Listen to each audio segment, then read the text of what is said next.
দৈনিক নাসা নিউজের পক্ষ থেকে আমি এস এম শাহজাদি আপনাদের সবাইকে জানাচ্ছি শুভেচ্ছা ও স্বাগত। এখন শোনাবো আজকের সংবাদ শিরোনাম। কালাই উপজেলার ৫৯ ইউনিয়ন বিএনপির ওয়ার্ড পকেট কমিটির ঘোষণা প্রেক্ষিতে ইব্রাহিম হোসেন ফকিরের নেতৃত্বে অতর্কিত হামলা ও ভাঙচুর।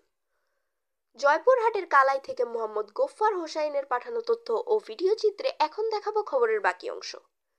কালাই উপজেলার ৫৯ ইউনিয়ন বিএনপির ওয়ার্ড পকেট কমিটির ঘোষণা প্রেক্ষিতে ৫৯ ইউনিয়ন বিএনপির যুগ্ম আহ্বায়ক মাহমুদুল হাসান এলানের পার্টি অফিসে তার কর্মীদেরকে নিয়ে অবস্থানকালে ইব্রাহিম হোসেন ফকিরের নেতৃত্বে তার গ্রুপের কর্মীরা পেট্রোল বোমা, আগ্নেয়াস্ত্র, দেশীয় অস্ত্র নিয়ে অতর্কিত হামলা এবং ভাঙচুর করে।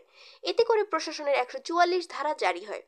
পরবর্তী নিউজ পেতে সংযুক্ত থাকুন আমাদের ইউটিউব চ্যানেল, ফেসবুক পেজ ও নিউজ পোর্টালে। দৈনিক নাসা নিউজের পক্ষ থেকে